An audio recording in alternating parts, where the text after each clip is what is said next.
साथियों नमस्कार। साथियों, कभी कभी हम सोचते हैं कि महाभारत आज भी चल रहा है। हम किताबों में पढ़ते थे तो उनके पात्रों को, उनके ऊपर जब ध्यान देते तो लगता है ये कितने खराब थे और कितना खराब युग था। लेकिन आज के ज़माने में जब हम चारों तरफ अपनी निगाह दौड़ाते हैं तो हम पाते हैं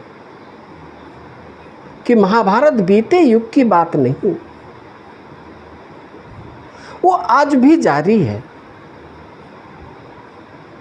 आप पूछें कैसे?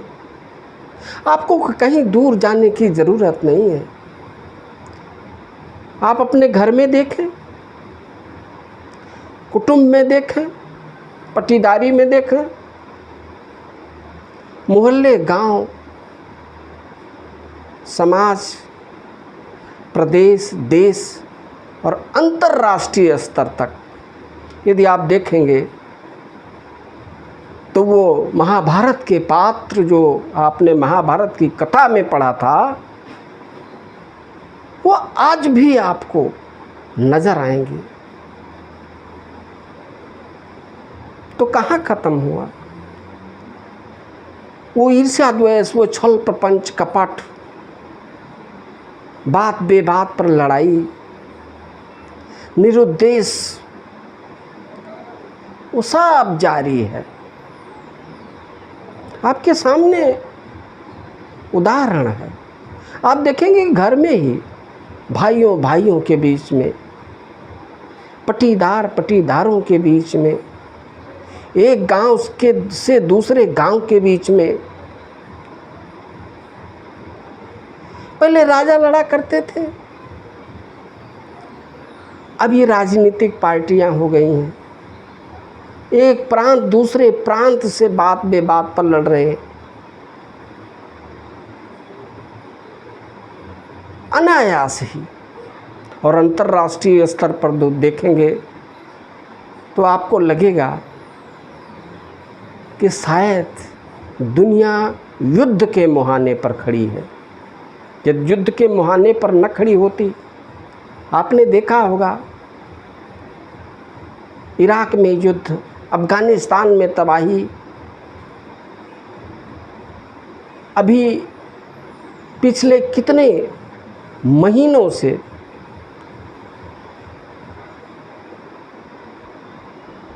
रूस और यूक्रेन के बीच में युद्ध चल रहा है। कुछ समझ में ही नहीं आता ये युद्ध, ये लड़ाई, चाहे एक देश का दूसरे देश के बीच में हो रहा हो, और चाहे देश स्तर पर, चाहे प्रदेश स्तर पर, चाहे घरेलू स्तर पर। यदि आप गंभीरता से देखेंगे तो अन्याय की लड़ाई जारी है, जंग जारी है। दूसरे शब्दों में देखें, महाभारत का युद्ध हुआ क्यों था? महाभारत का युद्ध इसलिए हुआ था कि कौरव पांडवों का हक देना नहीं चाहते थे। वो लड़ाई आज भी जारी है। आपने आसपास देखिए ना, एक भाई दूसरे भाई का हक मार रहा है। जो पटीदार निर्बल है उसको जबर पटीदार उसकी संपत्ति हड़प करने के लिए नाना प्रकार के छद्म और षड्यंत्र रच रहा है। तो कहाँ महाभारत खत्म हुआ? कमी ये है तो सत्य चरित्र पात्रों की कमी है। लेकिन मान के चलें, धर्म युद्ध था वो भी, जिसका हक मारा जा रहा था उसके पास तो लड़ाई के सिवा कोई विकल्प ही नहीं था। आज रूस जब यूक्रेन जैसे छोटे देश पर उसको मटिया मेट करने के लिए आमादा है, तो यूक्रेन के पास विकल्प क्या रह जाता है? जब एक भाई का हक दूसरा भाई किसी भी इन किन प्रकार हड़पने के लिए तैयार है, तो जिसका हक मारा जा रहा है, उसको उसके पास लड़ने के सिवा कोई विकल्प रह जाता है? मैं तो ये कहता हूँ कि उस महाभारत कालीन युद्ध में भी कोई मर्यादा थी।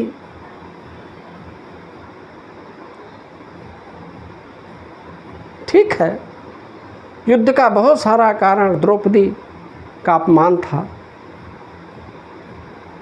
आज देखिए, चहुओर जिधर देखेंगे जो द्रौपदी की दुर्दशा हुई थी, उससे भी अधिक कहीं बीभत्स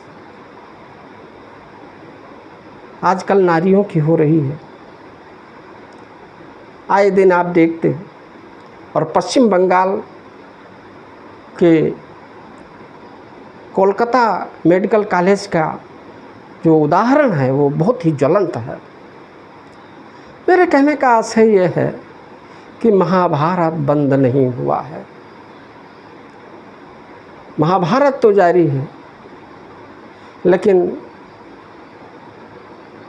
नायकों के नायक, महानायक भगवान श्री कृष्ण अवतरित नहीं हो रहे हैं। उनकी बेसब्री से इस दुनिया की जनता को प्रतीक्षा है।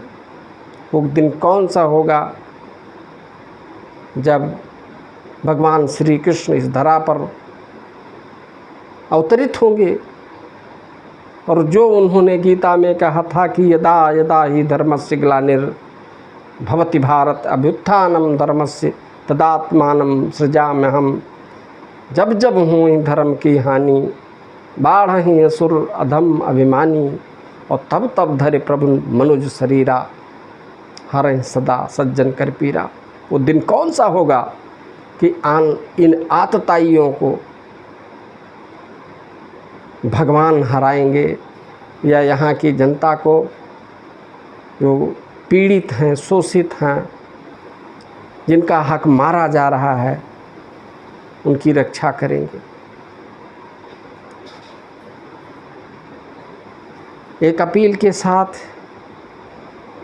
कि मेरा चैनल नया है, इसे लाइक करें, कमेंट करें, शेयर करें और सब्सक्राइब करें के साथ मैं अपनी वाणी को विराम देता हूँ। नमस्कार साथियों।